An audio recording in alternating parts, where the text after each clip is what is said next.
आओ सुनाऊं कहानी। लाइक शेयर सब्सक्राइब कमेंट करना ना भूलें। आप देख रहे हैं तलब तेरे इश्क की भाग 7 रीकैप। कैंची से कट लगा था तुम्हें, अच्छे से ड्रेसिंग करने के बाद तुम्हें टेटनस का इंजेक्शन लेना था, लेकिन तुमने तो ढंग से ड्रेसिंग तक नहीं की। वो छोटा सा कट लगा था बस, तो छोटा सा कट, इतना ब्लड लॉस्ट हो गया तुम्हारा और छोटा सा कट लग रहा है वो तुम्हें। वो गुस्से में बोला, हाँ तो मैंने जानबूझकर कुछ नहीं किया जो आप मुझे हिटलर की तरह डांट रहे हैं। डांटू नहीं तो क्या करूं? एक मिनट, तुमने क्या कहा अभी? अब आगे क्या कहा मैंने? कुछ भी तो नहीं। नहीं, तुमने मुझे हिटलर कहा। हिटलर कहा तुमने मुझे? सॉरी, वो मैं, गुंजन ने घबराते हुए कहा। Don't say sorry Gungun, doctor Rawat उसे एकदम से हक करते हुए बोली। अचानक किए गए उनके उस प्रतिक्रिया से गुंजन तो बस अवाक सी अपनी जगह पर जम गई। बोलो ना गुनगुन, तुम्हें सब याद आ गया ना? डॉक्टर रावत ने गुंजन से अलग होकर पूछा। क्या याद आ गया? आप किस बारे में बात कर रहे हैं? गुंजन के हैरानगी भरे इस सवाल को सुनकर डॉक्टर रावत ने मायूस होकर कुछ नहीं कहते हुए अपना सर हिला दिया। बताइए ना, आप क्या कह रहे थे अभी? गुंजन ने अचानक से डॉक्टर रावत के हाथ को पकड़ते हुए पूछा। वो तुमने मुझे हिटलर कहा तो मुझे लगा तुम्हारी याददाश्त वापस आ गई। डॉक्टर रावत के कहने पर गुंजन नासमझी में उनके चेहरे को देखने लगी तो वो आगे बोले। दरअसल मेरी बहन नंदिनी मुझे हिटलर कहती थी और तुम भी उसके साथ रहने की वजह से कभी कभी मुझे हिटलर कह देती थी। तो खैर छोड़ो, तुम जाकर सबसे पहले एक पेन किलर लो, रूम में जाकर रेस्ट करो। अपनी मायूसी को छुपाते हुए डॉक्टर रावत गुंजन को वहां से जाने के लिए कहकर अपने कैबिन की तरफ जाने लगे। तभी गुंजन ने उन्हें रोकते हुए पूछा, आपकी बहन नंदिनी कहाँ है? क्या मैं उससे मिल सकती हूँ? वो इस वक्त ऑस्ट्रेलिया में है, मगर 2 दिन के बाद वो कुछ दिनों के लिए यहाँ आने वाली है, तो तुम उससे मिल लेना। ओके थैंक यू, गुंजन मुस्कुराते हुए बोली और अपने रूम की तरफ चली गई। उसके जाने के बाद डॉक्टर रावत भी अपने कैबिन में चले गए। 2 दिन बाद नंदिनी ने आ जाने पर डॉक्टर रावत गुंजन को लेकर अपने घर गए। उन्होंने नंदिनी को गुंजन की कंडीशन के बारे में सब पहले ही बता दिया था, इसीलिए उसने उससे कोई भी ऐसी बात नहीं की जिससे वो परेशान हो जाए। दोनों आपस में मिलकर बातें कर रही थी। नंदिनी अपने पति और अपने 2 साल के बेटे के साथ आई थी। गुंजन उसके बेटे, जिसका नाम लव था, उसे अपनी गोद में लेकर बैठी हुई थी और उससे बातें करते हुए उसकी तोतली आवाज़ को सुनकर मुस्कुरा रही थी। लगभग 2 घंटे वहां रहकर गुंजन हॉस्पिटल वापस आ गई थी। नंदिनी से मिलकर वो बहुत ज़्यादा खुश थी। उसे डॉक्टर रावत और उनके परिवार से एक स्ट्रॉन्ग कनेक्शन फील होने लगा था। हॉस्पिटल ज्वाइन किए हुए उसे 2 हफ्ते हो चुके थे। इन 2 हफ्तों में डॉक्टर रावत के स्वीट बिहेवियर से वो काफ़ी ज़्यादा इम्प्रेस हो गई थी और साथ ही साथ उनकी पर्सनैलिटी से अट्रैक्ट होने लगी थी। लेकिन अपने घर की रूढ़िवादी सोच और वजह की वजह से इस बात को नाकार रही थी। जहाँ डॉक्टर रावत और गुंजन के दिल में एक दूसरे के लिए एहसास होते हुए भी दूरियां थी, वहीं दूसरी तरफ आशना और आदर्श की नज़दीकियां इन दिनों बढ़ रही थी। हालांकि आशना अब भी आदर्श के साथ नॉर्मली रहती थी, लेकिन आदर्श अक्सर उसे हक कर लेता था और कभी कभी किस भी। आशना उसकी इस हरकत से पहले चिढ़ जाती थी, मगर फिर वो बस छोटी नाराज़गी दिखाकर उसे मना करती थी। दोनों के रिश्ते की बात हो चुकी थी, इसीलिए जल्द ही उनकी सगाई और शादी की डेट्स फिक्स होने वाली थी। आशना के पेरेंट्स और आदर्श के पेरेंट्स ने एक दूसरे को कॉल करके इस बारे में बात की तो दोनों तरफ से आशना के घर आकर डेट्स फिक्स करने का फैसला हुआ। आदर्श के पेरेंट्स अपने भाई भाभी को भी साथ लाने वाले थे, इसीलिए उनके वेलकम की तैयारी करने के लिए छवि जी ने आशना को हॉस्पिटल से छुट्टी लेने के लिए कहा और उसके साथ उन्होंने गुंजन को भी आने के लिए कहा। उनकी बात मानकर गुंजन और आशना दोनों 2 दिन की छुट्टी लेकर घर आ गई। मनोज जी को आदर्श के पेरेंट्स के आने की बात पता नहीं थी। वो इन दिनों आशना के पापा के साथ उनके ऑफिस में चले जाया करते थे। सुबह 9 बजे से शाम के 4 बजे तक ऑफिस में रहने के बाद वो घर आकर सीधे अपने रूम में चले जाते और फिर डिनर के टाइम ही बाहर आते। इस वजह से वो इन दिनों आशना के घर पर हो रही बातचीत से अनजान थे। रोज की तरह वो जब घर आए तो गुंजन और आशना को आया देखकर वो उनके साथ हॉल में बैठकर बातें करने लगे। फिर बातों ही बातों में उन्होंने आशना से गुंजन को गांव यानी अपने घर ले जाने की बात करने लगे। उनकी बातें सुनकर छवि जी ने उन्हें डायरेक्टली मना करते हुए कहा, जब तक आशना की शादी नहीं हो जाती तब तक कोई कहीं नहीं जाएगा। अरे ऐसे कैसे? हम इतने दिनों तक यहाँ रुक सकते हैं? आशना की शादी की डेट्स अभी फिक्स ही नहीं है, और रही बात उसकी शादी में शामिल होने की, तो जब उसकी शादी होगी हम आ जाएंगे। आशना की शादी इसी महीने में होगी भाई साहब, और सगाई शायद अगले हफ्ते ही। आदर्श के पेरेंट्स कल आ रहे हैं डेट्स फिक्स करने के लिए, इसलिए अब आप आशना की शादी होने के बाद ही जा पाएंगे। आशना के पापा ने मनोज जी से कहा तो उन्होंने बेबन से मुस्कुराते हुए अपना सर हिला दिया। हाँ तो अब आप यहीं रहने वाले हैं, तो चलिए चलकर थोड़ी शॉपिंग कर लेते हैं। आशना के पापा ने कहते हुए मनोज जी को चलने का इशारा किया तो वो जाने से मना करने लगे, लेकिन कविता जी के कहने पर उन्हें उनके साथ जाना पड़ा। उनके जाने के बाद घर की सभी लेडीज़ मिलकर डिनर और कल के लिए तैयारियां करने लगी। रात को डिनर करने के बाद जब आशना और गुंजन अपने रूम में सोने के लिए आई तो आशना ने गुंजन से उसकी शादी को लेकर सवाल करने शुरू कर दिए। गुंजन तो अचानक शादी को लेकर पूछे जाने वाले सवाल से हैरान हो गई। उसे समझ ही नहीं आया कि आशना अपनी शादी के बारे में बात करने की बजाय उसके बारे में क्यों पूछ रही है। हाँ तो गुंजन बताओ, अपनी शादी को लेकर क्या ख्याल है तुम्हारा? क्या तुम किसी को पसंद करती हो? अपनी शादी के बारे में मैंने कभी सोचा नहीं है दी।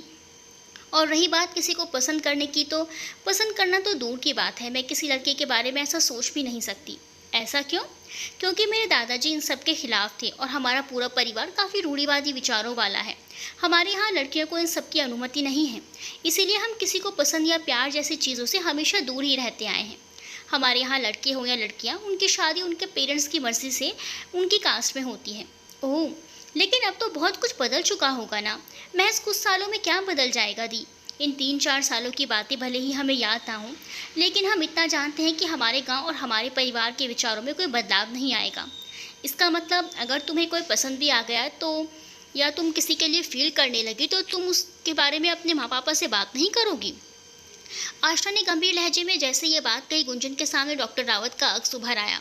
ऐसा होते ही वो हैरान होकर उनके बारे में सोचने लगी। क्या हुआ? जवाब दो मेरी बातों का। आशा ने गुंजन को गुम देखकर पूछा। पता नहीं दी, गुंजन मायूस होकर बोली और आशना के सवालों से बचने के लिए नींद आने का बहाना करके आंखें बंद करते हुए बिस्तर पर लेट गई। क्या हुआ, तो तुम्हें सच में नींद आ रही है? आशना ने पूछा, मगर गुंजन ने कोई जवाब नहीं दिया तो आशना भी चुप लेट गई। मगर अचानक ही उसे डॉक्टर रावत का ख्याल आया तो उसने अपना फ़ोन उठाकर उन्हें मैसेज कर दिया। मैसेज करने के बाद वो कुछ टाइम तक रिप्लाई का वेट करती रही, मगर जब उसे कोई रिप्लाई नहीं मिला तो वो फ़ोन रखकर सोने की कोशिश करने लगी। हॉस्पिटल में इमरजेंसी में नाइट में हो रही सर्जरी की वजह से डॉक्टर रावत बिजी थे, इसीलिए वो लेट नाइट घर आए थे। घर आने के बाद वो डिनर करके जब अपने रूम में सोने के लिए गए तो एक बार व्हाट्सएप चेक कर लेता हूँ, किसी का मैसेज आया हो तो शायद, ये सोचकर सबसे पहले नेट ऑन किया। नेट ऑन होते ही उन्हें आशना के मैसेज का नोटिफिकेशन मिला, जिसे देखते ही उन्होंने उसे ओपन करके पढ़ना शुरू किया। आज भी मनोज अंकल अपने गांव वापस जाने की बात कर रहे थे। हालांकि माँ ने उससे मेरी शादी के बाद जाने की बात कही तो वो तब तक रुकने के लिए तैयार हो गए। और मेरी शादी इस महीने में होने वाली है, तो तुम्हारे पास कुछ ही दिन है, इसीलिए अपने और गुंजन के रिलेशन को आगे बढ़ाने के लिए सोचो, वरना शायद एक बार फिर तुम उसे खो दोगे। क्योंकि एक बार अंकल उसे लेकर गांव चले गए तो तुम शायद ही उससे मिलकर अपने दिल की बात या मौसी और अंकल से इस बारे में बात कर पाओ। फिर मान लो तुमने वहां जाकर बात भी कर ली, तब भी कुछ हासिल नहीं होगा। वहां जाने के बाद वो वहाँ के रूढ़िवादी विचारों को ही समर्थन करेंगे और समाज के लोगों की सोच की चिंता करते हुए तुम्हारे और गुंजन के रिश्ते के लिए तुरंत मना कर देंगे। इसीलिए जो भी करना है जल्दी करो। आशा के भेजे गए मैसेज को पढ़ने के बाद डॉक्टर रावत के मन में एक बार फिर से गुंजन को खो देने का डर उभर आया। उसे खो देने का ख्याल से ही उनके दिल में चुभन सी महसूस होने लगी। हालांकि उन्होंने खुद को समझाते हुए अपने आप को ऐसा कुछ नहीं होगा सोचकर दिलासा दिया, लेकिन फिर भी वो पूरी तरह बेचैनी की वजह से सो नहीं पाए। फिर सुबह होते ही उन्होंने सबसे पहले अपनी माँ को इस बारे में बताने का फैसला किया और फ्रेश होकर उनके पास चले गए। देवकी जी और नंदिनी एक साथ डाइनिंग एरिया में बैठी नाश्ता करने पर डॉक्टर रावत के आने का वेट कर रही थी। फिर उनके आते ही सबने नाश्ता करना शुरू किया। आकाश कहाँ है? डॉक्टर रावत ने नंदिनी को अकेला देखकर पूछा। वो मामा मामी के घर उनसे मिलने गए हैं भाई। नंदिनी ये कहकर वहाँ से चली गई क्योंकि लव उठ चुका था और उसके रोने की आवाज़ आ रही थी। नंदिनी के जाने के बाद अपना नाश्ता खत्म करके देवकी जी भी उठकर जाने लगी तो डॉक्टर रावत ने उन्हें रोकते हुए कहा, माँ मुझे आपसे कुछ बात करनी है। हाँ बताओ, क्या बात करनी है तुम्हें? कहीं मेरे लिए कोई बहू तो नहीं ढूंढ ली तुमने? देवकी जी मुस्कुराते हुए मजाकिया लहजे में बोली। आपने बिल्कुल सही कहा माँ, मैंने आपके लिए बहू ढूंढ ली है, उसी के बारे में आपसे बात करना चाहता हूँ। क्या? देवकी जी पहले शौक होते हुए बोली, फिर उन्होंने खुश होते हुए पूछा, कौन है वो लड़की? गुनगुन। क्या कहा तुमने? देवकी जी अचानक से सीरियस होकर बोली। उन्हें लगा शायद उन्होंने कुछ गलत सुन लिया है। गुंजन सिन्हा, मनोज अंकल की बेटी, उसे ही आपकी बहू बनाना चाहता हूँ मैं। डॉक्टर रावत ने जैसे ही ये बात कही, देवकी जी तुरंत उन्हें मना करते हुए बोली, ये मुमकिन नहीं है चंद्र, तुमने इस बारे में सोच भी कैसे लिया? मैं गुनगुन से कॉलेज के टाइम से प्यार करता हूँ माँ। डॉक्टर रावत अपनी माँ के मना करते ही उनके हाथ को थाम कर बोले और उन्हें 7 साल पहले से लेकर अब तक की सारी बात बताने लगे। तुम इतना प्यार करते हो उससे, मुझे यकीन नहीं हो रहा। देवकी जी डॉक्टर रावत के चेहरे को पढ़कर उनका माथा चूम कर बोली। अपनी माँ के वात्सल्य भरे स्पर्श को पाकर डॉक्टर रावत मुस्कुराते हुए उनकी गोद में अपना सिर रख कर बोले, मैं गुनगुन को अपनी ज़िंदगी में शामिल करना चाहता हूँ माँ, मैं उससे शादी करना चाहता हूँ माँ, प्लीज़। आप उसे अपनाने से इनकार मत कीजिए। मैं क्यों इनकार करूंगी भला? मैं तो मनोज जी की वजह से मुमकिन नहीं है बोल रही थी, क्योंकि वो इंटरकास्ट मैरिज के लिए कभी तैयार नहीं होंगे। लेकिन फिर भी हम आज चलकर उनसे इस बारे में बात करेंगे और उन्हें हर तरह से मनाने की कोशिश करेंगे।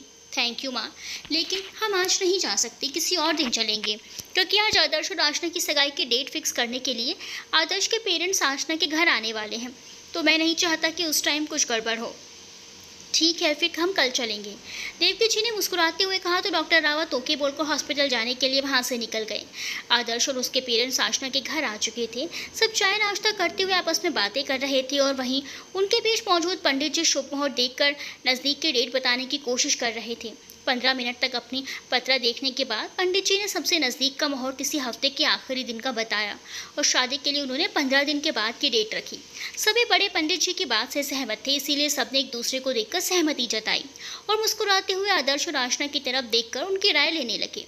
उन दोनों ने जब कोई ऐतराज़ नहीं जताया तो सब एक दूसरे को बधाई देते हुए मुँह मीठा कराने लगे। फिर सभी लोग अब कब कैसे क्या करना है इस बारे में डिस्कशन करने लगे और सब कुछ डिसाइड हो जाने पर सब साथ में लंच करने के लिए डाइनिंग एरिया में आ गए।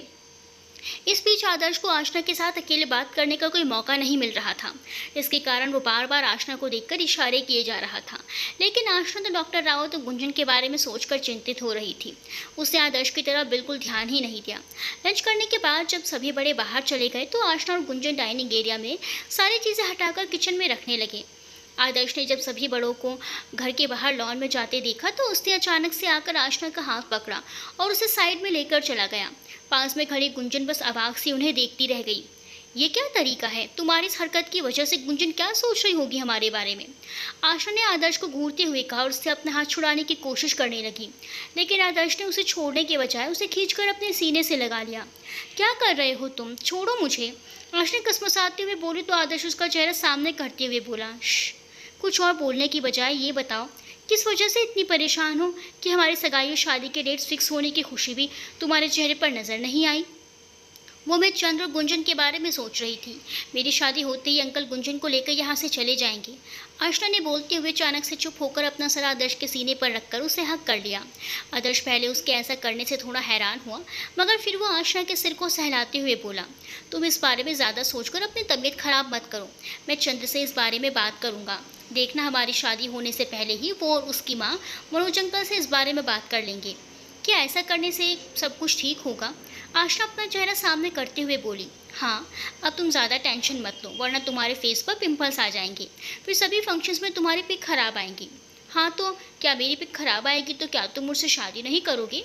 आशना नाराज़गी जताते हुए उससे दूर होकर बोली, अरे नहीं, तुमसे तो मैं हर हाल में शादी करूँगा, फिर चाहे कुछ भी हो जाए। आदर्श ने मुस्कुराते हुए कहा और आशना को वापस अपने करीब खींचकर उसके दोनों गाल चूम लिए। अच्छा ठीक है, अब छोड़ो, गुंजन अकेले काम कर रही है, मुझे उसकी हेल्प करनी है। बोलते हुए आशना ने आदर्श से दूरी होने की कोशिश की, मगर आदर्श उसे खुद से दूर करने के लिए बिल्कुल भी तैयार नहीं था। पहले तुम मुझे किस करो, फिर मैं तुम्हें जाने दूंगा। आदर्श जैसे ही मुस्कुराते हुए बोला, आशना अपनी आंखें बड़ी करके उसे घूरते हुए बोली, अभी तुमने किया ना मुझे किस, फिर क्यों? वो मैंने किया था ना, तुमने नहीं। मुझे तुम्हारी किस को फील करना है। ये कहकर आदर्श ने अपना चेहरा आशना के बिल्कुल सामने किया और मुस्कुराते हुए बोला, अब तुम जल्दी जाना चाहती हो तो मुझे किस करो और जाओ, वरना फिर ऐसे ही मेरी बाहों में कैद रहो। आशना जानती थी वो जब तक आदर्श की बात नहीं मान लेती वो उसकी बाहों से छुटकारा नहीं पा सकेगी, इसीलिए उसने आदर्श की बात मानकर जैसे ही उसके गाल पर अपने होंठ रखने की कोशिश की, ठीक उसी समय गुंजन उसे बुलाने के लिए वहां आ गई, मगर अपने सामने आदर्श और आशना को उस पोजीशन में देखकर वो तुरंत अपना सर झुकाते हुए बोली, सॉरी, वो जीजू को अंकल आंटी बुला रहे हैं, तो बस मैं इन्हें बुलाने आई थी, सॉरी। बोलकर गुंजन तेजी से पीछे मुड़कर जाने लगे तो आदर्श ने उसे रोकते हुए कहा, क्यूटी, तुम थोड़ी देर बाद नहीं आ सकती थी? तुम्हारी वजह से मुझे आशना का किस मिलते मिलते रह गई। आदर्श, आशना गुस्से से आदर्श को घूरते हुए बोली, उसका बस चलता तो अभी उसकी बेशर्मी पर वो उसे कूट देती, लेकिन फिलहाल वो गुंजन के सामने खुद असहज हो गई थी, इसीलिए वो कुछ बोल भी नहीं पा रही थी। हाँ, तो मैं जा रही हूँ ना जीजू, आपको जो करना है करिए, बस जल्दी बाहर आ जाइए, आप सब आपका वेट कर रहे हैं। अब कुछ नहीं होने वाला क्योंकि तुम्हारी दी का मूड खराब हो गया, इसीलिए मैं फ़िलहाल तुम्हारे साथ ही चलता हूँ। वैसे तुम्हारे मुंह से जीजू सुनकर मुझे बड़ी अच्छी वाली फीलिंग आ रही है। बोलते हुए आदर्श ने मुस्कुराकर एक बार फिर आशना की तरफ देखा तो वो उसे गुस्से से घूर रही थी। मेरी की सुधार रही, याद रखना। बोलते हुए आदर्श ने आशना को देखकर शरारत से अपनी आई विंक की और मुस्कुराते हुए गुंजन के साथ लॉन की तरफ चला गया। बेशर्म, आशा ने उसके जीत जाते ही कहा और पैर पटकते हुए खुद को सहज करते हुए वो भी सबके बीच आ गई। एक दूसरे को ग्रीट करते आदर्श और उसके पेरेंट्स आशना के घर से जा चुके थे। गुंजन आशना और आदर्श की शादी होने के बाद से बहुत खुश थी, जबकि आशना अभी डॉक्टर रावत और गुंजन के बारे में सोच सोचकर परेशान थी। आदर्श जीजू कितने अच्छे हैं ना दी, गुंजन मुस्कुराते हुए आशना से बोली तो आशना ने ब्लश करते हुए उसकी बात पर सहमति जताई। फिर कुछ सोचकर वो गुंजन से बोली, हाँ आदर्श तो अच्छा है ही, लेकिन चंद्र के बारे में तुम्हारा क्या ख्याल है? चंद्र मतलब डॉक्टर रावत? आशना की बात सुनकर गुंजन सवालिया नज़रों से उसे देखते हुए बोली कि क्या आप उन्हें पसंद करती हैं? हाँ वो मेरा दोस्त है तो पसंद करना तो जाहिर है, लेकिन उस तरह से तो बिल्कुल नहीं जिस तरह तुम सोच रही हो। मैं तो इस बारे में तुम्हारा ओपिनियन जानना चाहती हूँ। मेरा ओपिनियन? हाँ बताओ ना, क्या सोचती हो तुम चंद्र के बारे में?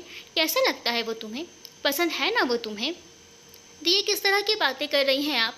गुंजन असमंजस्य से आशना को देखते हुए बोली। डॉक्टर रावत के जिक्र से बढ़ती अपनी हार्ट बीट को संभालने की नाकाम कोशिश करने लगी। जो महसूस कर रही हूँ वही कह रही हूँ। वैसे तुम्हें बता दो, चंद्र भी तुम्हें पसंद करता है, इनफैक्ट प्यार करता है वो तुमसे। क्या क्या कहा आपने? गुंजन ने अविश्वास भरी नज़रों से आशना के चेहरे को देखते हुए कहा। एक पल के लिए उसे लगा जैसे उसने कुछ गलत सुन लिया हो। वही जो तुमने सुना, चंद्र सच में प्यार करता है तुमसे। लेकिन ये कैसे पॉसिबल है? अभी शायद 1 महीने भी नहीं हुए होंगे उन्हें मुझसे मिले, फिर ऐसे कैसे उन्हें मुझसे प्यार हो गया? कोई प्यार व्यार नहीं हुआ है उन्हें दी। हाँ शायद अट्रैक्शन हुई होगी। प्यार का क्या गुनगुन, वो तो चंद पलों में हो जाता है। फिर चंद्र तो तुम्हें पहले से जानता है, क्या पता वो पहले से ही तुमसे प्यार करता हो। खैर छोड़ो, तुम्हें उससे क्या मतलब? वो चाहे तुम्हें पसंद करता हो या प्यार करता हो, तुम तो कुछ दिनों बाद चली जाओगी ना यहाँ से, आशना ने मायूस होते हुए कहा और गुंजन के चेहरे पर आए भावों को देखकर खामोशी से उसके पास से हटकर वहाँ से चली गई। लेकिन अपनी सोच में गुम गुंजन उसके जाने का एहसास भी नहीं हुआ। अपने घर पहुंचते ही आदर्श अपनी माँ पापा से बात करके हॉस्पिटल चला गया। अगले कुछ दिनों में सगाई और शादी में वैसे ही कई दिनों की छुट्टियां लेनी पड़ेंगी, यही सोचकर उसने आज के पूरे दिन की छुट्टी कैंसिल करके नाइट ड्यूटी ज्वाइन कर ली। डॉक्टर रावत इस वक्त कहाँ हैं? हॉस्पिटल में पहुंचते ही आदर्श ने एक वार्ड बॉय से पूछा, रेस्ट टाइम है ना सर? तो वो शायद अपने रूम में होंगे। वार्ड बॉय के बोलते आदर्श तुरंत डॉक्टर रावत के रूम में जाने के लिए आगे बढ़ गया। इधर अपने रूम में बेचैनी से इधर उधर टहल रहे डॉक्टर रावत कल के बारे में सोचकर परेशान हो रहे थे। ठीक उसी बीच दरवाजे को नॉक करके आदर्श आते को देखकर हैरान हो गए। तुम यहाँ? तुम तो आज आशना के घर जाने वाले थे ना, क्या हुआ? सब ठीक तो है ना? आदर्श को देखते डॉक्टर रावत ने उस पर सवालों की बौछार कर दी। अरे रिलैक्स, पहले बोलने का मौका तो दो, आदर्श ने कहा तो डॉक्टर रावत बिल्कुल खामोश हो गए। मैं गया था आशना के घर, डेट फिक्स हो गई है, 1 हफ्ते में सगाई है और 15 दिन बाद शादी। वाह कंग्रेचुलेशंस यार। थैंक्स, बट तुम मुझे कॉन्ग्रेचुलेशन बोलने का मौका कब दोगे? क्या मतलब? क्यूटी के बारे में बात कर रहा हूँ। आशा ने बताया वो हमारी शादी के बाद यहाँ से चली जाएगी। तो बताओ मनोज अंकल से कब बात करोगे अपने और उसके रिश्ते के बारे में? कल जा रहा हूँ मैं माँ को लेकर अंकल आंटी से बात करने, लेकिन उसके बाद क्या होगा कुछ कह नहीं सकती। क्या होगा का क्या मतलब? तुम्हारी और क्यूटी की शादी के बाद होगी, और क्या हो सकता है? जब उन्हें पता चलेगा कि तुम गुंजन को कॉलेज टाइम से पसंद करते हो, उससे प्यार करते हो और उससे शादी करना चाहते हो, तो वो खुश होंगे। ऐसा ही हो ये ज़रूरी तो नहीं है आदर्श, और कॉलेज टाइम से पसंद या प्यार करने के बाद जाकर अंकल बिल्कुल भी खुश नहीं होंगे। ऐसा क्यों? जो कुछ भी क्यूटी के साथ हुआ उसके बाद ये जानकर कि कोई उनकी बेटी से इतना प्यार करता है, क्यों खुश नहीं होंगे चंद्र? क्योंकि उनकी सोच प्यार जैसे एहसासों को एक्सेप्ट नहीं करती आदर्श। किसी लड़की या लड़के का अदर कास्ट में प्यार करना उनकी नज़रों में क्राइम है, वो इसके खिलाफ हैं। आदर्श वो किसी अदर कास्ट में गुनगुन की शादी करने के लिए तैयार होंगे, इसके चांसेस बहुत कम हैं। उनकी नज़रों में प्यार क्राइम है। क्यूटी की शादी उनके ही कास्ट के लड़के से हुई थी ना, फिर उसके साथ इतना सब होने के बाद भी वो ऐसा सोचेंगे? मुझे ऐसा नहीं लगता चंद्र, बल्कि क्यूटी की कंडीशन जानने के बाद भी तुम उससे शादी करने के लिए तैयार हो, ये सोचकर वो ये सब बिल्कुल भी नहीं सोचेंगे। नहीं आदर्श, तुम समझ नहीं रहे हो। ये महज एक सोच नहीं, एक परंपरा है जो सालों से चली आ रही है। ये एक सामाजिक कानून है जिसे समाज में रहने वाले 50% से भी ज़्यादा लोग मानते हैं। इनकी नज़रों में प्यार करना कोई क्राइम करने जैसा होता है और अपने जाति बिरादरी से बाहर रिश्ता करना किसी अपराध के समान माना जाता है। ये सब तो पुरानी बातें हैं ना चंद्र, आज के ज़माने में लोग इतना कहाँ सोचते हैं। ज़माना बदला है आदर्श, लेकिन सब लोगों की सोच नहीं बदली। अब भी लोग अपनी परंपराओं और नियमों के खिलाफ जाना पसंद नहीं करते और ना ही अपनी धारणाओं और रूढ़ियों में कोई परिवर्तन करते हैं।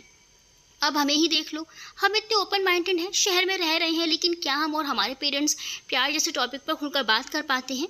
हाँ, शर्म और लिहाज का अपना एक दायरा है, लेकिन ये दायरा इतना बढ़ा दिया गया है कि प्यार जैसे खूबसूरत एहसास को एक गलत नज़रिए से देखा जाता है।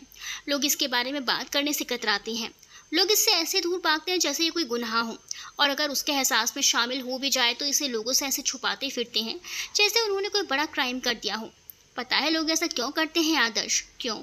क्योंकि होश संभालते ही अपने पेरेंट्स और समाज के लोगों से उन्हें यही सीखा होता है कि ये गलत है, हमें इससे दूर रहना चाहिए। इनफैक्ट घर पे तो इसके बारे में कभी बात भी नहीं होती, ना ही भूल से कभी इस टॉपिक पर चर्चा होती है, जबकि हमारे पेरेंट्स को इस बारे में बात करके इसके गलत और सही पहलू के बारे में हमें समझाना चाहिए।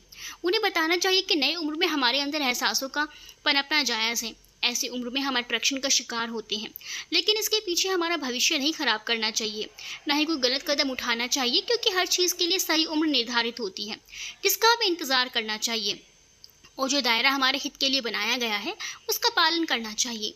पता है, अगर ये सारी बातें पेरेंट्स अपने बच्चों को समझा पाए ना, तो जो ये नई उम्र के बच्चे टीवी सीरियल और फिल्में देखकर अट्रैक्शन का शिकार होकर घर से भागकर शादी कर लेते हैं, जो कोई गलत कदम उठा लेते हैं, उनमें बदलाव आ जाए और उन्हें सही गलत के मायने पता चले।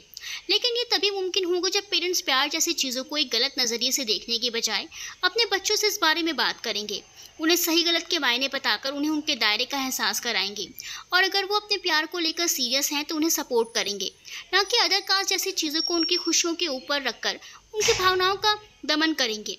काश ऐसा हो जाए यार, और लोग इसे अच्छे से समझ पाएँ। काश। फिलहाल तुम इस सब के बारे में मत सोचो और अपने लव लाइफ को एंजॉय करो, क्योंकि इश्क मुकम्मल बड़े नसीब से होता है यार। तुम्हारा हो गया है तो इस लम्हे को जीने के बजाय ज़ाया मत करो। डॉक्टर रावत ने मुस्कुराते हुए कहा तो आशना का ख्याल आते ही आदर्श के लब भी मुस्कुरा उठे। अगले दिन सुबह आशना गुंजन हॉस्पिटल जाने के लिए तैयार हो रही थी। चाहे एक तरफ गुंजन गुमसुम थी, वहीं आशना कल रात डॉक्टर रावत और आदर्श से बात करके रिलैक्स हो गई थी। डॉक्टर रावत और उनकी मां के घर जाने की बात उसे पता थी, लेकिन फिर वो अनजान बनी हुई थी, मगर उसकी नजरें घड़ी को देखते हुए बार बार दरवाजे की तरफ जा रही थी। दी चलो चलते हैं। गुंजन ने नाश्ता करने के बाद जैसे ही चलने की बात की, आशना के माथे पर चिंता की लकीरें उभर आई। वो रुकने का कोई बहाना भी नहीं बना सकती थी, इसीलिए खुद में बड़बड़ाते हुए वो बोली, कहाँ रह गया ये चंद, कब आएगा? मैं चाहती हूँ जब वो आए तो हम यहाँ मौजूद रहें, लेकिन लगता नहीं वो सही टाइम पर आ पाएगा। कहाँ खोई हुई हो दी, हॉस्पिटल चलना है या नहीं? गुंजन ने आशना के चेहरे के सामने हाथ हिलाते हुए कहा तो उसने इनकार में अपना सर हिलाकर चलने का इशारा किया और धीमे कदमों से दरवाजे की तरफ बढ़ने लगी। थैंक गॉड आ गया। दरवाजे के बाहर कदम रखते ही मेन गेट से डॉक्टर रावत को आते देख आशना ने मुस्कुराते हुए मन ही मन भगवान को थैंक्स बोलकर गुंजन की तरफ देखा तो वो हैरानी से डॉक्टर रावत और उनकी माँ को देख रही थी। दी, अब हम हॉस्पिटल चलें या नहीं? गुंजन असमंजस से होकर बोली, मुझे लगता है हमें रुक कर जाना चाहिए। हाँ, लेकिन गुंजन बोलते हुए देवकी जी और चंद्र के आ जाने पर एकदम से चुप हो गई। गुनगुन बेटा कैसी हो तुम? देवकी जी ने गुंजन के सर पर हाथ फेरते हुए पूछा।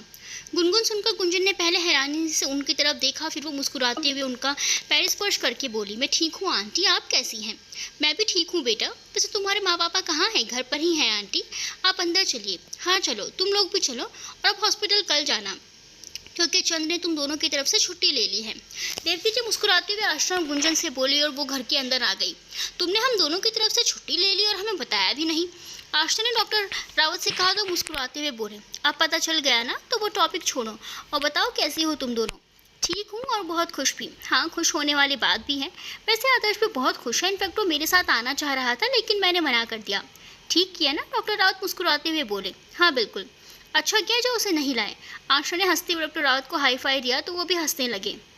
हे गुनगुन, तुम इतने चुपचाप क्यों हो? कुछ हुआ है क्या? नहीं सर, कुछ नहीं हुआ, मैं बिल्कुल ठीक हूँ।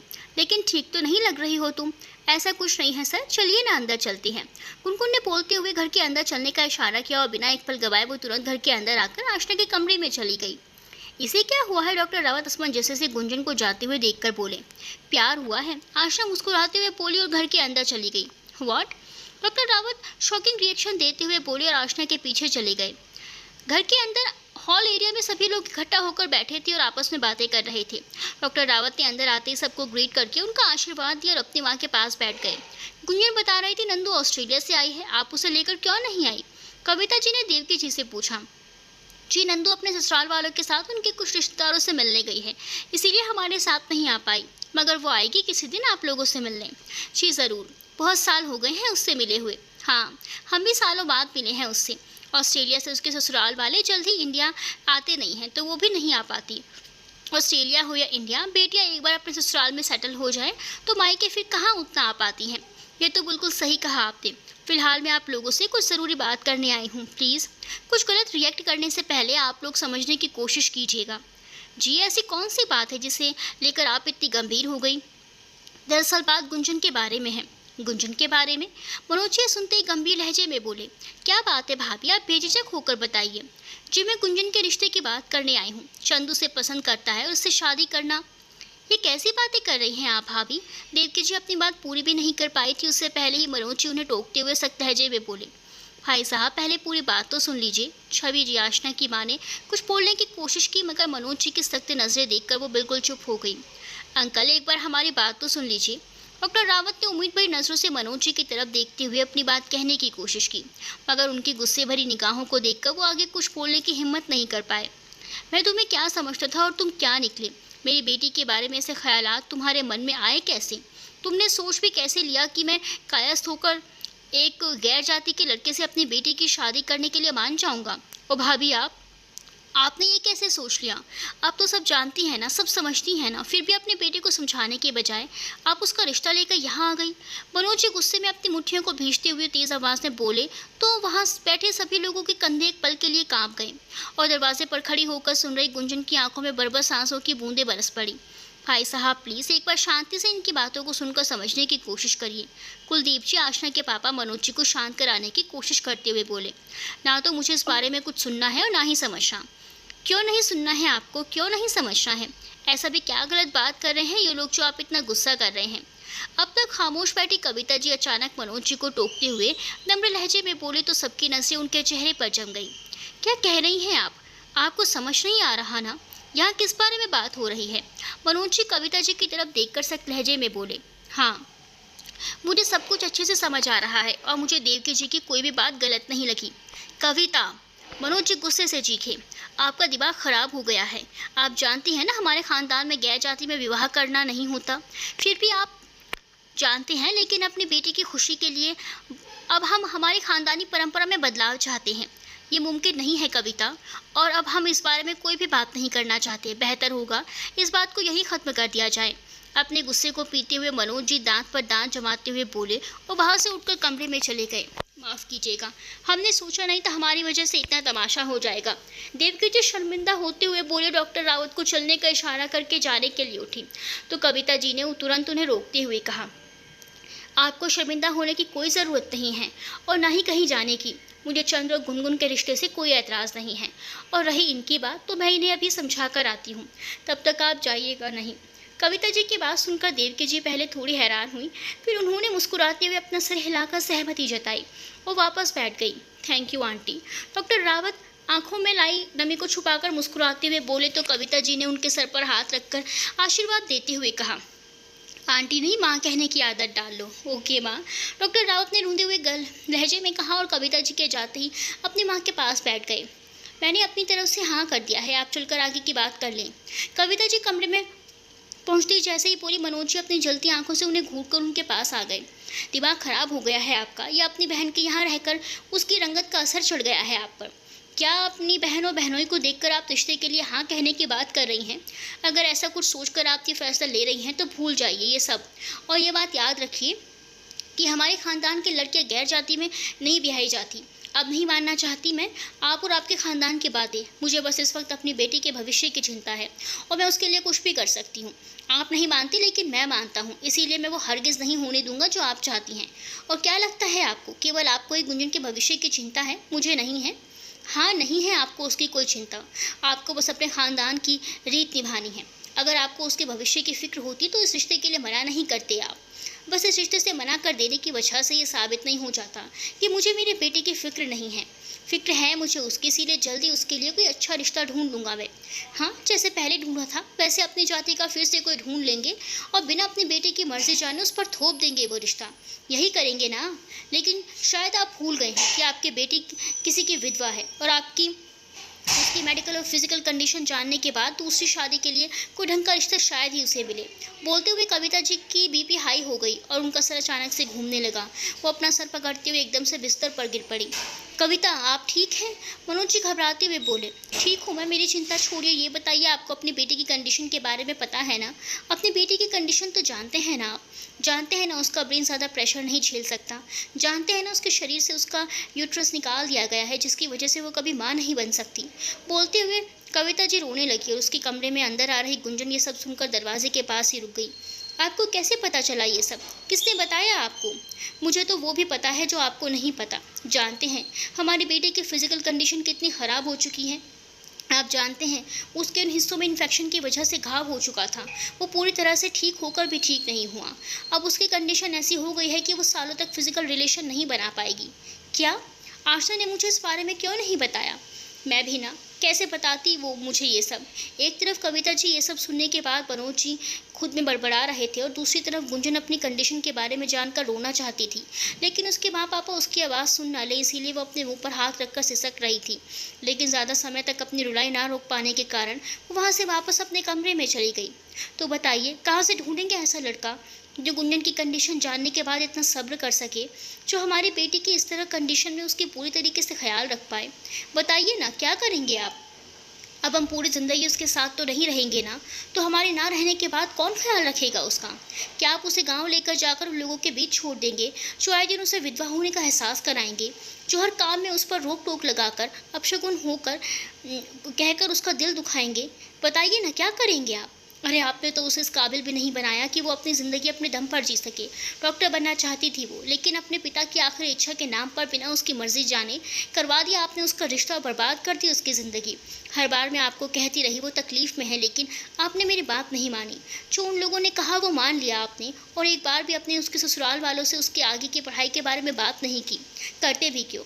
आपको तो बस अपने फ़र्ज से मतलब था, जो आप उसकी शादी करके निभा चुके थे। फिर उसकी ख्वाहिशें, उसके ख्वाब और उसके वजूद, उसकी पहचान से क्या लेना देना रह गया था आपका? अब वो अपने ससुराल वालों की जिम्मेदारी बन गई थी। आप तो उसके प्रति अपने हर जिम्मेदारी से फारिग हो चुके थे, बिल्कुल वैसे ही जैसे मेरी शादी के बाद मेरे पापा हो चुके थे। छवि ने अपनी मर्जी से शादी क्या कर ली? उन्होंने मुझे कैद कर लिया और मेरे ख्वाबों ख्वाहिशों का गला घोट कर बांध दिया रिश्ते में, जिसमें ना मेरी मर्जी का मान रखा गया, ना मेरी खुशी का। अरे उन्होंने तो यहाँ तक नहीं सोचा कि शहर में पली बड़ी उनकी लड़की गांव के रीति रिवाजों को निभा पाएगी या नहीं। और मेरी किस्मत तो देखो, मुझे ना तो मेरे पापा ने समझा, ना ही ससुराल वालों ने। सब अपनी मर्जी थोपते चले गए और मैं समझौतों और कुर्बानियों के बीच पिसती चली गई। आपने भी तो सिवाय ज़रूरतों के अलावा मेरी तरफ कभी ध्यान ही नहीं दिया। कभी मेरी इच्छाओं, मेरी ख्वाहिशों के बारे में जानने की कोशिश नहीं की। बार बार हो रहे मिसकैरेज की वजह मेरी फ़िज़िकल कंडीशन कितनी ख़राब हो चुकी थी, इस बात की परवाह किसी को भी नहीं थी। बस सबको यही चिंता थी कि कहीं घर की बड़ी बहू खानदान को औलाद ना दे पाए। आपको भी तो यही चिंता थी ना कि कहीं आप पापा ना बन पाए। सबके सब बस अपनी मर्जी थोपते रहे मुझ पर और मैं निभाती रही। जानते हैं क्यों? क्योंकि मैं चाहती थी मैं आप लोगों के बीच घुट घुट कर मर जाऊं, क्योंकि पापा ने इस काबिल बनाया ही नहीं था कि सबसे लड़ झगड़ कर अपने दम पर कुछ कर पाऊँ मैं। तो बस यही रह गया था। जीने की इच्छा भी खत्म हो गई थी, ना ही किसी से कोई उम्मीद बची थी। अरे जब मुझे जन्म देने वाले मेरे पिता ने ही मुझे नहीं समझा, तो फिर किसी और से क्या ही उम्मीद रख सकती थी मैं? और आप तो अपनी जिम्मेदारियों में इतने मशगूल थे कि सिवाय ज़रूरतों को पूरा करने के अलावा आपका ध्यान किसी और पर जाता ही नहीं था। जब भी आप घर आते, कुछ चाहिए, कोई चीज़ चाहिए हो तो लिख कर दे देना, ले आऊँगा। मैं के अलावा कभी कुछ पूछा ही नहीं आपने। मेरे लिए कपड़े लाने से पहले ये जानने की भी कोशिश नहीं की मुझे साड़ियों के अलावा कोई दूसरी ड्रेस भी पसंद आ सकती है। कैसे करते आपके ख़ानदान की परंपरा में घर की बहुओं को साड़ी पहनने के अलावा कोई दूसरी ड्रेस पहनने की इजाज़त कहाँ थी? खैर, मैंने अपनी किस्मत मानकर सब स्वीकार कर लिया था, लेकिन गुंजन के आने के बाद मुझे नई उम्मीद मिली थी और मैं नहीं चाहती थी कि उसकी ज़िंदगी भी मेरे जैसी हो। लेकिन आप लोगों ने मेरी तरह मेरे बच्चे की इच्छाओं का भी कोई बांध नहीं रखा। अरे आप लोगों को तो मानवी की मौत से भी कोई फ़र्क नहीं पड़ा। आपकी बहन तड़प कर मर गई आपके सामने, मगर आप अपनी ख़ानदानी परंपरा निभाने से पीछे नहीं हुए। लेकिन मैं अपनी बेटी के साथ ऐसा कुछ भी नहीं होने दूंगी। मैं उसकी शादी चंद से करवाऊंगी, फिर चाहे उसमें आपकी मर्ज़ी हो या ना हो। हर बार हमारी मर्ज़ी का ही दमन क्यों हो? हर बार हम ही समझौते का शिकार क्यों बने? क्यों हर बार ख़ानदान की इज्जत, परंपरा और रीति रिवाजों के नाम पर हम ही कुर्बान हों? क्यों ना इस बार हमारी मर्ज़ी, हमारी खुशी, हमारी ख्वाहिश का मान रखा जाए? अब आप चाहेंगे इसके लिए तैयार हो या ना हो, गुंजन की शादी चंद्र से होगी, हर हाल में होगी। और अगर आपने इसे रोकने के लिए कोई भी तमाशा करने की कोशिश की, तो जो मैं सालों पहले नहीं कर पाई थी, वो इस बार अब कर लूँगी। अगर आपने गुंजन को यहाँ से ज़बरदस्ती ले जाने की कोशिश की, तो मैं खुद को ख़त्म करने से पहले एक बार भी नहीं सोचूंगी। सुना आपने? अगर आपने मेरी बात नहीं मानी तो अपनी जान दे दूंगी मैं। अपने आखिरी शब्दों पर जोर देते हुए कविता जी रोते हुए चीखी और अचानक से बेहोश हो गई। उनके बेहोश होते ही कविता कहकर मनोज जी घबराते हुए चीखे तो अचानक कमरे में आ रही चीख सुनकर बाहर मौजूद सभी लोग दौड़ते हुए कमरे में आ गए। माँ, पापा, क्या हुआ माँ को? आपने माँ पापा की चीख सुनकर गुंजन भी अपने कमरे में आ गई थी और सामने अपनी माँ को बिस्तर पर बेहोश देखकर वो घबराते हुए आशना की तरफ देख रही थी। बीपी हाई हो जाने की वजह से मौसी बेहोश हो गई हैं।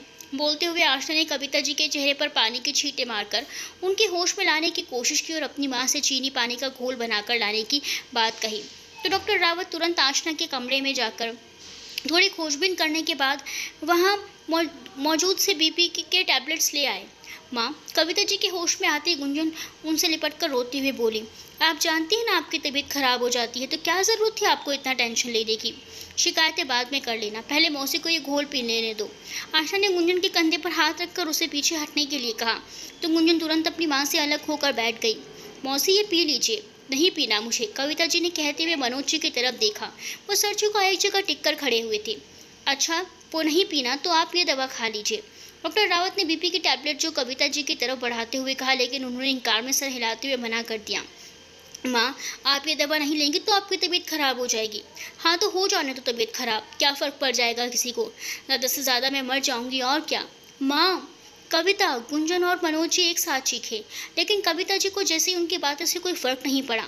आंटी प्लीज़ इस तरह की बातें मत करिए, ये दवा खा लीजिए वरना आपकी तबीयत खराब हो जाएगी। डॉक्टर रावत ने टैबलेट को कविता जी के हाथ में रखते हुए उन्हें खाने के लिए कहा, लेकिन वो उसे खाने की बजाय फेंकने लगी तो डॉक्टर रावत ने तुरंत उनका हाथ पकड़ लिया। माँ प्लीज़ खा लीजिए ना, वरना अगर आपकी तबीयत खराब हो गई तो मैं खुद को इसके ज़िम्मेदार मानूंगा और फिर कभी अपने आप को माफ़ नहीं कर पाऊंगा। खा लीजिए ना माँ प्लीज़।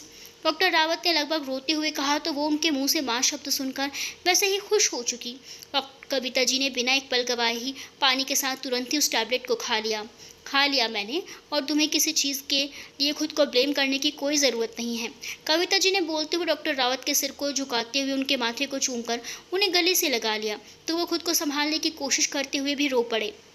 चंद्र, कविता जी को आराम की ज़रूरत है बेटा। हाँ वो मैं। अपनी माँ की बात सुनकर डॉक्टर रावत तुरंत वहाँ से उठ गए। मौसी, अब आप आराम कीजिए, आशा ने कविता जी को लिटाने की कोशिश करते हुए कहा, लेकिन उन्होंने इशारे से उसे मना कर दिया। अब हमें चलना चाहिए, अपनी आंखों की नमी साफ करते हुए देवकी जी ने सबकी तरफ देखकर कहा और मनोज जी के सामने हाथ जोड़कर बोली, जो कुछ मैंने आपसे कहा है, अगर आप उसके लिए कभी राज़ी होना चाहें तो बस एक कॉल कर दीजिएगा, और अगर आप उसके लिए कभी तैयार नहीं होने वाले तो हमें माफ़ कर दीजिएगा। हमारी वजह से आपके परिवार और आपके रिश्ते में दरार आए, ये हम कभी नहीं चाहेंगे। कहते हुए देवकी जी ने एक बार फिर से सबकी तरफ देखकर अपने हाथ जोड़ लिए। गुंजन के सर पर हाथ फेरकर वो डॉक्टर रावत को चलने का इशारा करते हुए कमरे से बाहर चली गई। अपनी माँ के बाहर चले जाने के बाद डॉक्टर रावत भी सबको सॉरी बोलकर जाने के लिए दरवाजे की तरफ बढ़े, लेकिन फिर कुछ सोचकर गुंजन के सामने आकर बोले, आई एम सॉरी गुनगुन, मुझे पता है इस सब में तुम्हें बहुत तकलीफ़ हुई होगी, लेकिन मेरा यकीन करो, मैंने इतना नहीं सोचा था जितना हो गया। मुझे नहीं पता था अंकल इतना गुस्सा हो जाएंगे और आंटी की तबीयत बिगड़ जाएगी। मैं तो बस तुम्हारे और अपने बारे में सोच रहा था और बात इतनी बिगड़ गई। मुझे माफ़ कर देना गुनगुन, अनजाने में ही, लेकिन मेरी वजह से तुम्हें तकलीफ़ हुई। खैर अब सब क्लियर हो गया है, तो इस आखिरी मुलाकात के बाद मैं तुमसे बस इतना कहना चाहूँगा, जहाँ भी जिसके साथ रहना बस खुश रहना और अपने सपने को ज़रूर पूरा करना। सपने की बात सुनकर गुनगुन ने अपनी नम आँखों से डॉक्टर रावत की तरफ देखा तो वो बोले, साइकेट्रिस्ट बनने का सपना है ना तुम्हारा? आपको कैसे पता? गुंजन रूठे हुए लहजे में बुदबुदाई, जिसे सुनकर डॉक्टर रावत बोले, बस जानता हूँ, लेकिन कैसे, इसका जवाब नहीं है मेरे पास। वैसे तो मैं खुद तुम्हारे हर ख्वाब को पूरा करना चाहता था, लेकिन शायद मैं इस काबिल नहीं बन पाया। और बोलते हुए डॉक्टर रावत ने फिर से एक बार गुंजन को खो देने के दर्द से सीने में उठती चुभन को महसूस करते ही अपनी आंखें भींच ली, जिससे उनकी आंखों में आंसू की कुछ बूंदें लुढ़ककर गुंजन के हाथों पर जा गिरी। उनके आंसू को देखते ही गुंजन बेचैन होकर बोली, ऐसा मत कहिए सर, आप हर तरह से काबिल इंसान हैं और लायक तो मैं नहीं हूँ आपके। आप मुझ जैसे नहीं बल्कि अपनी तरह ही एक बेस्ट पार्टनर डिज़र्व करते हैं। डॉक्टर रावत ने तुरंत गुंजन के होठों पर उंगली रखकर उसे चुप करवाते हुए बोले, तुम नहीं तो कोई भी नहीं गुंजन, तुम्हारे सिवा किसी और का ख्याल करना ही मुमकिन नहीं है। फिर किसी और को अपनी ज़िंदगी में शामिल करने के बारे में सोच भी कैसे सकता हूँ। खैर छोड़ो ये सब। अपने दर्द को छुपाते हुए डॉक्टर रावत ने अपने होंठों पर झूठी मुस्कुराहट बिखेरी और आगे बोले, गुनगुन, शायद ये हमारी आखिरी मुलाकात हो, तो जाने से पहले मैं एक बार तुम्हें गले लगाने की इजाज़त चाहता हूँ। क्या मैं? चंद्रशेखर। मनोज गुस्से में अपनी मुट्ठियों को भींचते हुए उनका नाम लेकर जैसे ही आगे बढ़े, गुंजन को इनकार में से हिलाते देखकर वहीं रुक गई। कोई बात नहीं, डॉक्टर रावत ने मायूस होकर कहा और एक बार फिर सबकी तरफ देखकर कमरे से बाहर जाने के लिए आगे बढ़ गए। मगर आशना उनके सामने आकर रोकते हुए बोली, आखिरी मुलाकात से क्या मतलब चंद्र, तुम कहीं जा रहे हो क्या? हाँ, मैं आज शाम को ही हमेशा के लिए ऑस्ट्रेलिया जा रहा हूँ और अब शायद फिर कभी वापस इंडिया लौट कर नहीं आ पाऊँगा। डॉक्टर रावत की बातें सुनकर कमरे में मौजूद लोग सभी हैरान हो गए और गुंजन की तो जैसे सांस ही अटक गई। डॉक्टर रावत के दूर जाने के ख्याल से ही उसके दिल में चुभन सी महसूस हुई और अनायास ही उसकी आंखों से आंसू की बूंदें छलककर तेज़ी से गिरने लगी। क्या? अचानक कैसे? तुम बाहर रुको, मुझे सब जानना है, डॉक्टर आशना डॉक्टर रावत से बोली। मगर वो इनकार में सर हिलाते हुए बोले, अब बात करने के लिए कुछ नहीं है आशना, मैंने जो फैसला ले लिया है वो बदलने वाला नहीं है। लेकिन आशा ने बोलने की कोशिश की, लेकिन डॉक्टर रावत उसकी बात को अनसुना करके कमरे से बाहर निकलकर घर के बाहर चले गए। आप लोग रूम से बाहर चलिए, मौसी को आराम की ज़रूरत है, आशा ने अपनी माँ पापा से कहा। गुंजन के पास जाकर उससे बोली, तुम भी चलकर रूम में रेस्ट कर लो, अपने ब्रेन पर ज़्यादा प्रेशर मत देना, तुम्हारे लिए सही नहीं है। बोलते हुए आशा गुंजन को अपने साथ ले गई और मनोज जी को कविता जी के पास रहने का इशारा कर दिया। मेरी बात ध्यान से सुनो। घर के रॉल में आती आशना गुंजन के कंधे पर अपना हाथ रखते हुए बोली, देखो कल क्या होगा हम नहीं जानते गुंजन, लेकिन हमारे हाथ में हमारा आज है, जिस वक्त पूरा ना सही लेकिन थोड़ा कंट्रोल तो हमारा है ही, इसीलिए इस मौके को मत गंवाओ गुंजन। तुम नहीं जानती लेकिन चंद सालों से प्यार करता है तुमसे, वो आज के इंसिडेंट से बिल्कुल टूट गया होगा गुंजन। इससे पहले कि वो गलत फैसला लेकर इंडिया से चला जाए, जाओ जाकर रोक लो उसे और उससे कहो वो इंडिया छोड़कर मत जाए। जाओ गुंजन, जाओ, इससे पहले कि बहुत देर हो जाए, आशा ने गुंजन को कंपाउंड की तरफ इशारा करते हुए कहा, जहां डॉक्टर रावत धीमे कदमों से चलकर गेट के पास खड़ी अपनी मां के पास जा रहे थे। आशना की बातें, डॉक्टर रावत की आखिरी मुलाकात की बात और उनके आंसुओं से भरी आंखों को याद करती गुंजन की धड़कनें बढ़ गई और दिल उसके दूर जाने के से ख्याल से ही बेचैन हो गया। नहीं, गुंजन के कांपते होंठ हल्के से हिले और वो अपने तेज कदमों से चलते हुए डॉक्टर रावत के पास जाने के लिए दौड़ी। नहीं, आप ऐसे मुझे छोड़कर नहीं जा सकते, और हमेशा के लिए तो बिल्कुल भी नहीं। डॉक्टर रावत के पास पहुंचकर गुंजन पीछे उनके कमर के पास अपने दोनों हाथ लपेटकर उन्हें टाइटली हग करते हुए बोली और उनके पीठ पर अपना सर टिकाकर रोने लगी। गुनगुन अपनी जगह पर अवाक होकर जम चुके डॉक्टर रावत के लिए ये लम्हा अविश्वसनीय था। पहले उन्हें गुंजन का इतने करीब होना एक ख्वाब सा लगा, मगर अपने पीठ पर उसके आंसू से महसूस हो रहे गीलेपन ने उन्हें उनके ख्वाब से बाहर निकाला। तो वह गुंजन को अपने सामने करने के लिए हिले, लेकिन उसकी मजबूत पकड़ ने उन्हें ऐसी पोजीशन में रोके रखा। नहीं प्लीज़, गुंजन ने बोलते हुए अपनी पकड़ पहले से मजबूत कर ली, क्योंकि उसे लगा डॉक्टर रावत उसे खुद से दूर करके चले जाएंगे। गुनगुन, रोना बंद करो प्लीज़। उसको रोना और उसके आंसू डॉक्टर रावत को तकलीफ पहुंचा रहे थे। इस पल उसे सीने से लगाने के लिए बेताब हो रहे थे, लेकिन वो उन्हें छोड़ने के लिए बिल्कुल भी तैयार नहीं हो रही थी और ना ही रोना बंद कर रही थी, जो कि उनके लिए नाकाबिले बर्दाश्त था। इसीलिए उसे चुप कराने के लिए वो खुद की कमर पर लिपटे हुए हाथों पर अपना हाथ रखकर उसे शांत करने की कोशिश करने लगे। आप नहीं जाएंगे ना? अपना रोना रोकते हुए गुंजन ने ये कहकर अपना चेहरा ऊपर करके एक तरफ झुकते हुए डॉक्टर रावत के चेहरे को देखने की कोशिश की। उसी पल डॉक्टर रावत ने अपनी कमर पर मौजूद उसके ढीले हो चुके हाथों को खुद से अलग करते हुए उसे सामने की तरफ खींचकर अपने सीने से लगा लिया। गुंजन भी बिना किसी विरोध के उनके सीने से लगकर खामोश हो गई। कुछ पल उसे खुद के करीब महसूस करने के बाद वो उसका चेहरा सामने करते हुए बोले, तुम्हें मेरी वजह से रोने की बिल्कुल भी इजाज़त नहीं है। फिर उसके आंसू को साफ करके उसे खुद से अलग करते हुए उससे दूर खड़े हो गए। अगर आप मेरी वजह से इंडिया छोड़कर नहीं जाएंगे तो मैं आपकी वजह से बिल्कुल भी नहीं रहूँगी। वो मासूमियत भरे लहजे में किसी छोटे बच्चे की तरह उम्मीद भरी नज़रों से उनके नम आँखों में देखते हुए बोली, जो तुम चाहती हो मैं इंडिया से ना जाऊँ, लेकिन क्यों? डॉक्टर रावत ने इस सवाल से गुंजन को खामोश कर दिया। उसके पास उनके इस सवाल को कोई जवाब नहीं था। इन 3-4 घंटों में जो भी हुआ उसके बीच ही तो उसे कुछ नया सा एहसास हुआ था। डॉक्टर रावत के दूर जाने के बाद से उसे तकलीफ़ हो रही थी, लेकिन क्यों? इसका जवाब वो जानती थी, मगर अपने पापा के गुस्से के देखने के बाद उसे मानने के लिए वो बिल्कुल भी तैयार नहीं थी। इसलिए उसके पास जवाब देने के लिए कुछ नहीं था, लेकिन जवाब देना था तो अब बिना कुछ सोचे ही बोली, क्योंकि आप मुझसे प्यार करते हैं। ये सुनते डॉक्टर रावत की आंखें छोटी हो गई और भवें सिकुड़ गई। उन्हें गुंजन से कुछ और सुनने की उम्मीद थी, लेकिन उसने कुछ और कहा। हाँ, लेकिन तुम तो मुझसे प्यार नहीं करती ना, फिर तुम्हें मेरे यहाँ से चले जाने से क्या फ़र्क पड़ता है? वो मुझे इस बार में गुंजन के पास कोई जवाब नहीं था, लेकिन उसने कुछ बेहतर जवाब देने की कोशिश की और कहने लगी, क्योंकि आप मेरी वजह से जा रहे हैं इसीलिए मुझे बुरा लगेगा। किसने कहा मैं तुम्हारी वजह से जा रहा हूँ? नंदू और उसके हस्बैंड मुझे काफ़ी समय से ऑस्ट्रेलिया शिफ्ट होने के लिए कह रहे थे, और इस बार वो आए भी हैं तो बस मैं उनके साथ जा रहा हूँ। लेकिन अब क्यों जा रहे हैं? प्लीज़ मत जाइए ना। क्यों? तुम क्या चाहती हो कि मैं ना जाऊँ? तुम्हें मुझसे प्यार नहीं है, सिर्फ मेरे यहाँ से चले जाने से तुम्हें क्या फ़र्क पड़ता है? फ़र्क पड़ता है मुझे आपके दूर जाने से, फ़र्क पड़ता है। आप समझ क्यों नहीं रहे? मैं नहीं चाहती आप यहाँ से जाएं। लेकिन क्यों? क्यों नहीं चाहती तुम ऐसा? क्योंकि आप मुझे अच्छे लगते हैं और आप मेरे आसपास होते हैं तो मुझे बहुत अच्छी वाली फीलिंग आती है, अच्छा लगता हूँ। ये लड़की सीधे तरीके से क्यों नहीं कह रही कि इसे मुझसे प्यार है? आखिर यही सुनने के लिए तो मैंने ऑस्ट्रेलिया जाने वाला झूठ बोला था, मगर ये तो बिल्कुल बचकानी बातें कर रही है, फिर भी प्यारी लग रही है और क्यूट भी। डॉक्टर रावत सोचते हुए हल्के से मुस्कुराए और फिर गंभीरता से गुंजन की तरफ देखते हुए बोले, लेकिन अब मैं तुम्हारे आसपास नहीं रहने वाला गुंजन। आज जो हुआ उसके बाद तुम्हारे पापा शायद तुम्हें आज ही यहाँ से लेकर चले जाएं, या फिर आशना की शादी होने के बाद हमेशा के लिए तुम्हें गांव लेकर चले जाएं। तो फिर तुम कैसे मुझे अपने आसपास पाओगी? नहीं, मैं यहाँ से कहीं नहीं जाऊँगी, मैं यहीं रहूँगी और आपके साथ ही हॉस्पिटल में ड्यूटी करूँगी। इससे आप हमेशा मेरे पास रहेंगे। और ये कब तक चलेगा?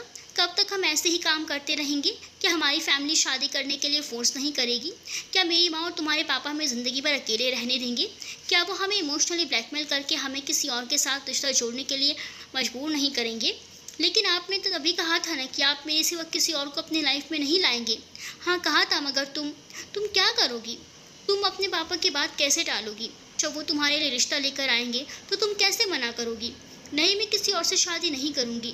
गुंजन तेजी से अपना सर हिलाते हुए बोली तो डॉक्टर रावत के चेहरे पर मुस्कुराहट के साथ सुकून के भाव उभर आए, लेकिन अगले ही पल वो गंभीर हो गए और मायूसी भरे लहजे में बोले, क्यों? क्यों नहीं करोगी तुम किसी और से शादी? क्यों? मुझे आप अच्छे लगते हैं। गुंजन मुस्कुराते हुए तपाक से बोली, मगर अगले ही पल कुछ सोचकर उसने अपना सर झुका लिया। गुनगुन। गुंजन की बातें और उसके झुके सर को देखकर डॉक्टर रावत ने उसकी तरफ कदम बढ़ाते हुए उसका नाम पुकारा, लेकिन उसने कोई रिस्पॉन्स नहीं दिया तो वो आगे बढ़कर खुद उसका चेहरा ऊपर करते हुए बोले, मेरी तरफ देखो गुनगुन और बताओ क्या मैं तुम्हें पसंद हूँ? कोई जवाब देने की बजाय गुंजन ने खामोशी से अपना सर हिलाकर अपनी पलकें झुका ली। तो क्या तुम्हारे पापा मान जाए तो तुम मुझसे शादी करने के लिए तैयार हो? इस सवाल के जवाब में गुंजन ने फिर एक बार अपना सर हिला दिया। अगर ऐसा है तो तुमने उस समय कुछ क्यों नहीं कहा? क्योंकि पापा। आगे के शब्द गुंजन बोल नहीं पाए, मगर डॉक्टर रावत उसकी बात समझ गए। गुनगुन, देखो मेरी बात सुनो। अभी जो हुआ उसे भूल जाओ और जैसे पहले सब कुछ था वैसे ही सब कुछ मान कर चलो। ये सुनते ही गुंजन ने अपनी पलकें उठाकर डॉक्टर रावत की तरफ हैरानगी से देखा। उसे उनसे इस तरह की बात कहने की बिल्कुल भी उम्मीद नहीं थी।